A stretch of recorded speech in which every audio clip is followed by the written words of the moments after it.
hundreds of thousands of us Are the Mexicans here? And millions of us rallied around the world to try to stop the war in Iraq. We couldn't stop that war from oil, but we did make it harder for Canada to support it. We kept Canada out technically, but in a very underhanded way, Canada continued to support that U.S. war. They supplied escort ships to the U.S. in the Persian Gulf, training Iraqi police forces of the puppet government, and of course by sending additional thousands of Canadian troops to Afghanistan. And a year later, the Canadian government, in a further effort to mend fences with Washington, brazenly supported a coup against the democratic government in Haiti. Shame! Now, when the Iraq War started 4 years ago and Chrétien kept our troops technically out of the war, a minority of Canadians were very upset. Two of them wrote a letter to the Wall Street Journal by the name of Stephen Harper and Stockwell Day.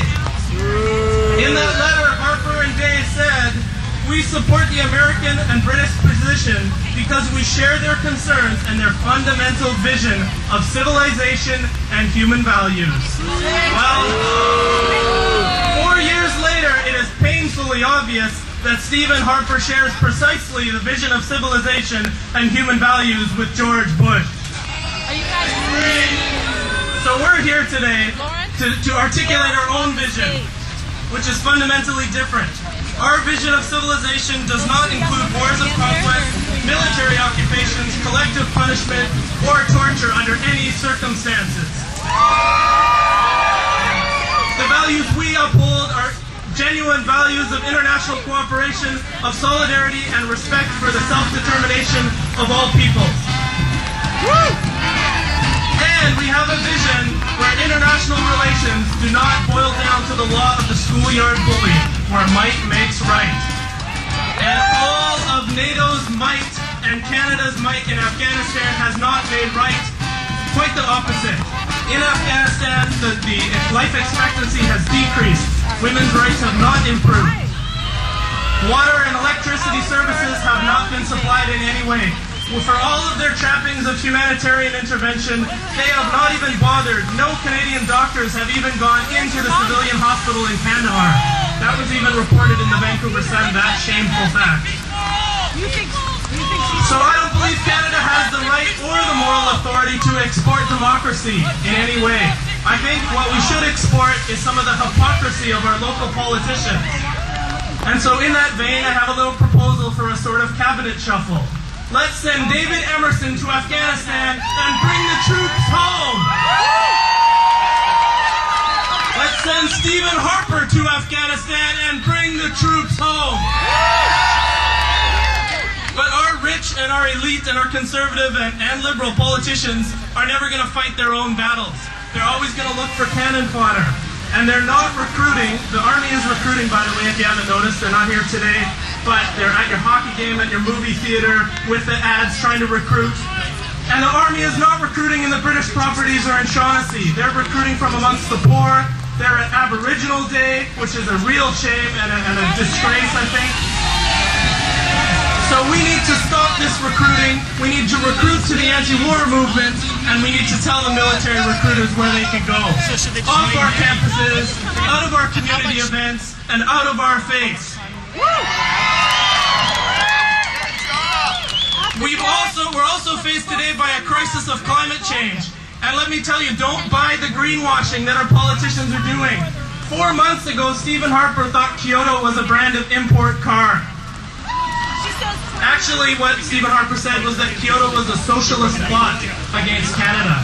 Well, the plot that we're really dealing with is the corporate plot to support wars for oil abroad and at the same time stop any meaningful action to reduce emissions here at home.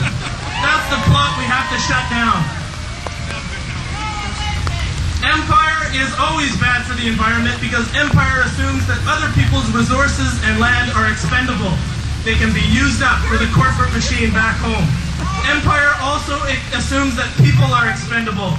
Whether it's the First Nations here at home being plowed out of the way for this Olympics fiasco, or whether it's the Palestinian people who have been blockaded with the help of the Canadian government just for the fact that they elected a government that didn't see eye to eye with Israel, the United States, or Canada. And that's a shame that Canada is supporting the sanctions against Gaza and the siege of Gaza. So with Canada saying we will never be neutral in the Middle East, that's what Harper says, and Ottawa unyielding its support for Israel's wars of aggression like the one last summer against Lebanon, we need to be unyielding in our support of the rights of the Palestinian people, a right to a homeland, a right to not live under occupation, and the right of refugees to return to their homes from which they were driven almost 60 years ago. That's why we say that occupation is a crime from Afghanistan to Iraq and to Palestine.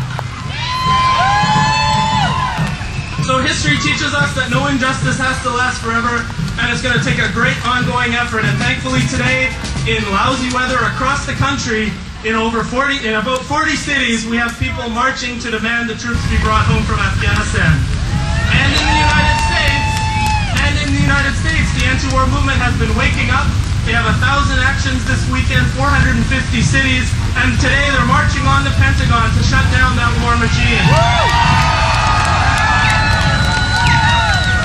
So let's get out, and when the politicians are going around for this upcoming election, let's get in their face. Let's say no dollars, no Canadian tax dollars whatsoever for occupation. We want the troops brought home.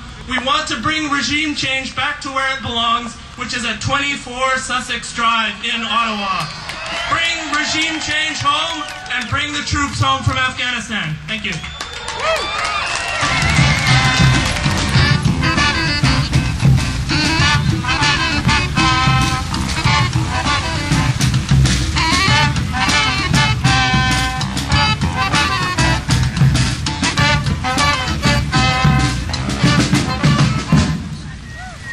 We all share its land, its water, its resources, its food, and its air.